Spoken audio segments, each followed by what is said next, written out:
a warm welcome to the Literature Café. So I've often wandered through the bookstore in my town in search of new works, and it's so often the case that when you walk into a bookstore, the first thing that catches your eye is all those romance novels, the BookTok bestseller displays with their whimsical covers. And every time I walk past them, I give a somewhat dismissive side glance, and more or less consciously, as I make my way to my beloved classic section, I think to myself, how can anyone read such a banal, kitschy shit?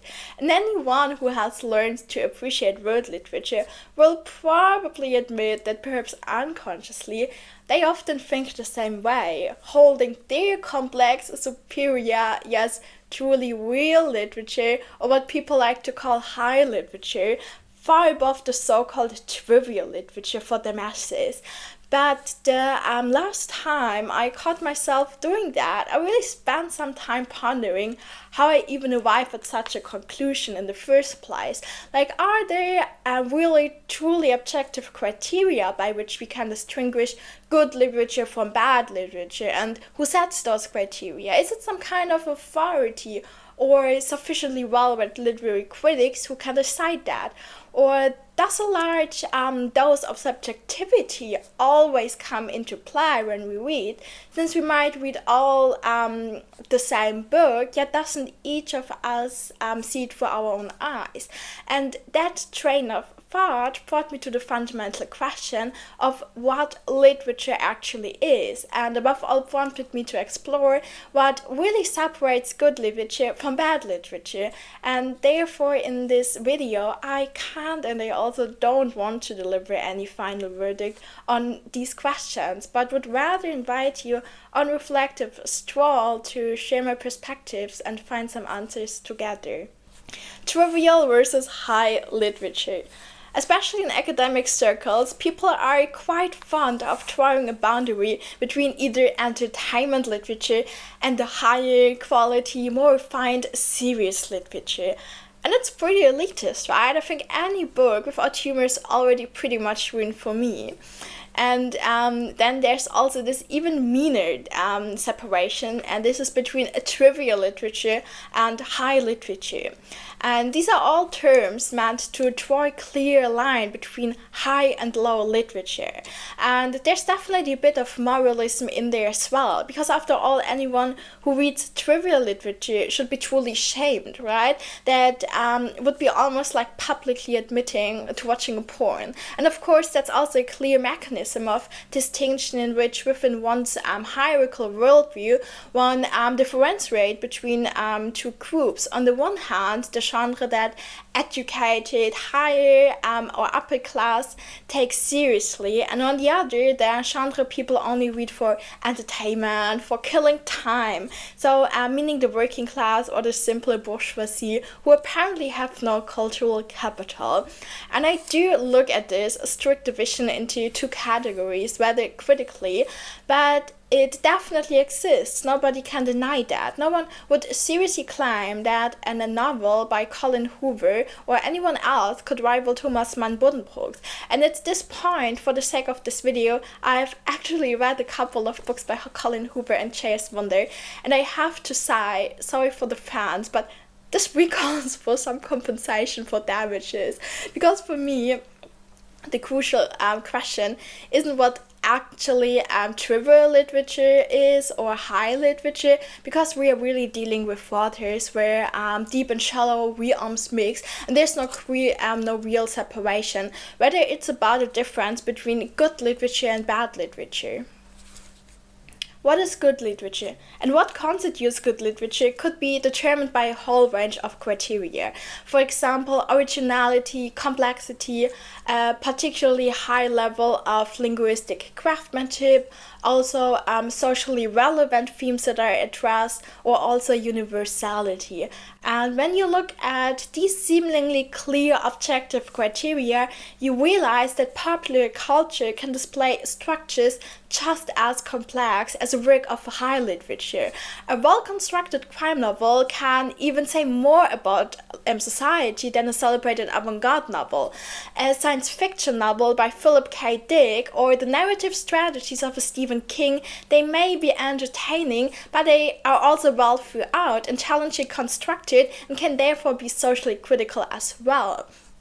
So what good literature also needs are universal themes that concern every person, regardless of culture, gender, religion, and so on. And since we all belong to the same species, so Homo sapiens, we are all driven by more or less the same things, like fears, death, worries, hardships, the existential questions. Questions like, how do I live my life? How do I become happy? How do I deal with this persistent oppressive feeling of powerlessness, the existential question, and we all feel similarly in many situations, so emotions determine our lives.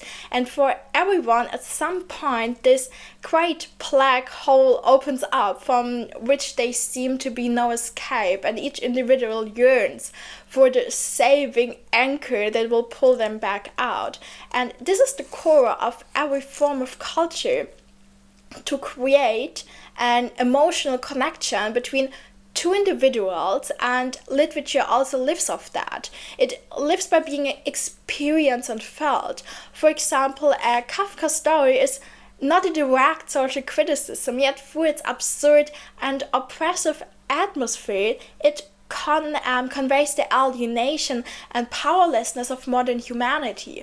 And this form of direct criticism is typical of autonomous literature because it does not explicitly say what is wrong, but rather uses formal means to make the reader recognize society's contradictions themselves.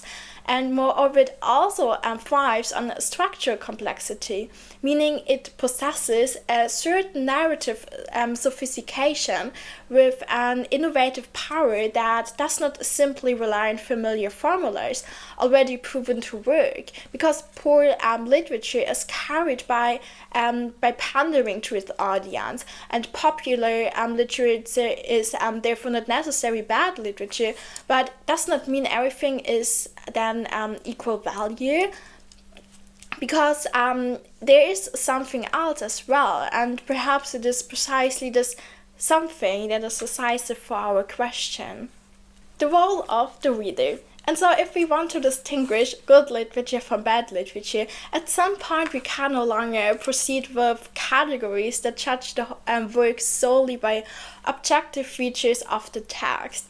Instead, we must focus on the reading experience, on the reader themselves, because literature is not simply a fixed, completed entity, but rather a dynamic process that only unfolds through reading, because the reader is thus the co-creator of the work. Texts contain gaps that must be filled by the reader, and literature then is not merely information or just a retelling of a story.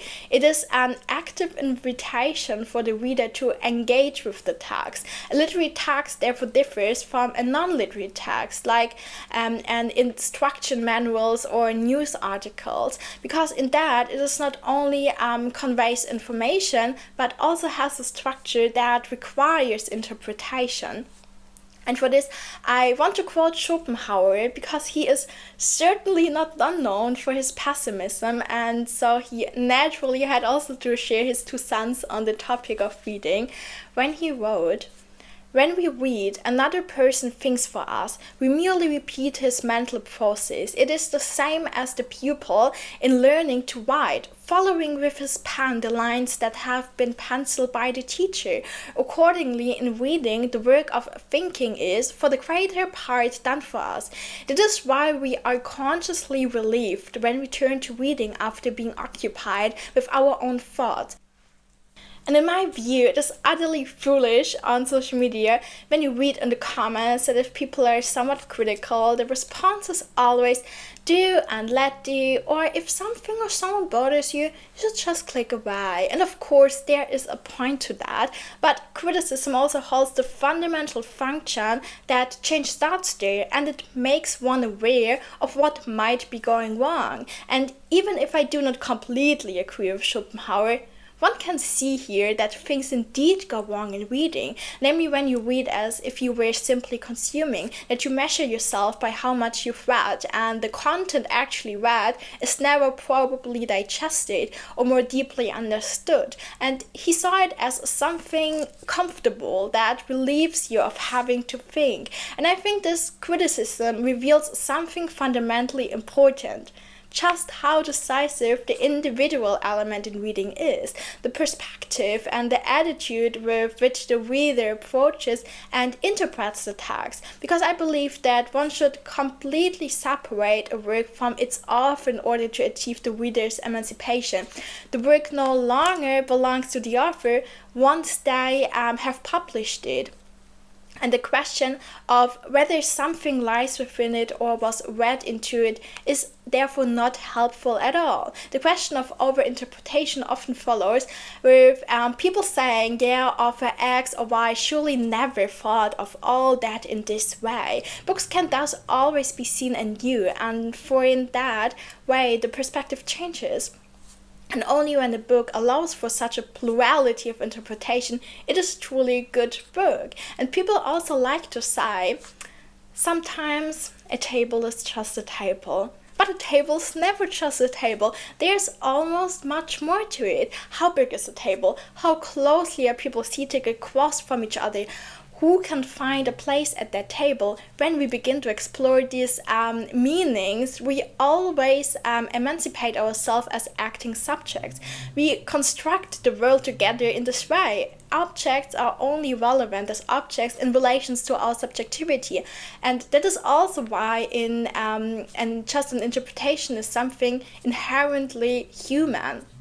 And good literature is not what can be smoothly consumed, but that which shows ruptures, that is aware of its own form and does not simply subordinate itself to reality, but challenges it. And I always find it so out of touch with reality and amusing when people enter the world so naively and idealistically with what they find in it. They may indeed notice differences like economic factors or political problems, but because a false sense of order is established in books in a chaotic world, it prevents a deeper engagement with reality, like truly asking why this way, what dynamics are in play, or what or which power interests are collidating. And what is perhaps also left unsaid is that good literature never simply affirms society. It holds up a mirror to the world, incorruptly and also precise. Literature allows us to see, and literature can make reality visible to us. For example, I once asked myself why so many men of the 19th century wrote about women. For example, Effie Briest, Madame Bovary, Anna Karenina. All these male writers placed women at the center of their novels, and I believe it was not because they wanted to be a direct avant-garde of feminism. I'm firmly convinced that they had no consciously concrete political objective, but they possessed something crucial, and that was empathy. They had the talent to expose unfair social conditions, and a tool that was powerful yet subtle, and that was language. And with that, they also indirectly advanced feminism in much the same way that Les Miserables or Dickens' works allowed people to feel the injustice and the marginalization of the poor. And a novel that speaks of injustice, but does it in a traditional naive narrative, betrays its own intention. But a novel, however, that makes injustice palpable through its very structure, like the wonderful work by Hans Faller, Der Little Man, What Now, leaves the reader perplexed and uncertain, and only that has the potential to achieve something. And on the other hand, a novel that feels like taking a warm bath is therefore nothing more than an aesthetic shortcoming, because the world we live in is not well-rounded, it's not cozy, so why should literature be? True literature is not a confirmation but an imposition, a challenge. Literature is not simply a reflection of reality, nor is it merely a commentary on it. Rather, it is a form of negativity. It also shows what the world lacks, not by naming it, but by making it felt. It is not the spoken word that matters, but the unspoken. Those empty spaces, those cracks, that imperfection, they are what makes literature art. And the greatest lie of bad literature, and therefore it's its formlessness, its lightness. It pretends that storytelling is a natural movement, as if language could simply emerge without reflection, without disruptions. It's just a smooth surface that does not force the reader to think. And thus a very decisive point is also the transformative power. Literature shapes how we see things, and that's truly marvelous. It allows us to recognize it. Our perception is entirely different after good reading, like having traveled the world without ever leaving our place. And when we come back to our familiar surroundings, we perceive them with different eyes. We might become aware of things we never noticed before, and then try to interpret them, just as in the book. And in this sense, I find Schiller's saying so beautiful. So he said, "Man only plays when he is in the fullest sense of the word a human being, and he is only fully human being when he plays." This can be also applied to so many areas of life, because only in play does one exist in a true sphere of freedom, which is not determined solely by the constraints of utility calculus or the logic of a determined goal. Instead, in the best case, play offers an open ending and the possibility of developing one's identity. And if we also approach literature in this way, then good literature is the kind that leaves the reader space. True literature retains an openness that does not allow itself to be pinned down to a single interpretation. The reader can move freely within the work. And bad literature, by contrast, is characterized by the fact that it largely predetermines the reading process. It offers a few indeterminate points. Certain boundaries are already set. There are fixed patterns and also predictable plots that can be consumed quickly and evoke immediate emotions. A novel that wants only to convey a clear message, telling the reader what and when to feel and defining what is right or wrong in that order, turns into propaganda or into a mere consumer good. A good literary work must therefore not be fully explained and grasped conceptually. It eludes complete interpretation and thus preserves its critical power, and only such works are multi-faced, mysterious, and resist an unequivocal reading. And precisely because of that, they remain relevant and good literature. BookTok. BookTok definitely plays a very decisive role today in determining what is read and above all how it is read. Everyone obviously should and must be allowed to have their own opinion about literature, and it is therefore true that literature should be accessible to everyone, whether they have a PhD in literary studies, are a crypto millionaire, or work on an assembly line in a factory. And that's why this democratization of reading is definitely something to be welcomed. And when you come across people on TikTok who are encountering this topic voluntarily for the first time outside of school, that's a positive development that dissolves all those elitist barriers. And that literature does not only take place in intellectual circles. However, I still consider it as a very dangerous movement when only apodictic judgments without any justifications are justified on platforms like TikTok, because that creates the impression among viewers that this is how literary criticism should work, this is how reading is, through simple judgments without critical reflections. And I still see this as a problematic development, because we all know from school the three required areas for written assignments. And the first area is reproducing. That's where you merely name information in bullet points or restate it in short sentences, basically naming things that you can directly take from the text. And the second area is explain and elaborate. And in this area, you have to take points found in the text, combine them with your own words, and place them in an explanatory overall context. And the last area is take a stance. And this is about formulating a justified judgment with a personal statement. That means that in addition to explaining, you also incorporate your own interpretation with a coherent argumentation. And most of us here on YouTube who talk about literature at least try to combine all three requirement areas. We presumably also know that the third area, so the justified judgment, is the most difficult because it requires some time, it requires a certain amount of preparatory work with the text, and also involves personal openness because you let some of your own experience and opinions flow into it. And in my view, literary discussion truly comes alive, particularly in these two last points, explain and take a stance. But my impression is that on BookTok, requirement area 1 almost exclusively dominates. People just merely name things. So for me, what is particularly lacking is taking just a clear stance. Sure, you can also refer to aesthetic aspects, but I think if all someone can say about a book in the end is either, yeah, this is good, this is bad, this is funny, this is awesome, all without any explanation, and give either a thumbs up or down, that's just simply too little. Because one could, of course, say that anyone who hangs out on BookTok just has to accept that. If you don't like it, you can just log off. And indeed, BookTok is a trend, it's a way to gain public attention. However, the problem here is that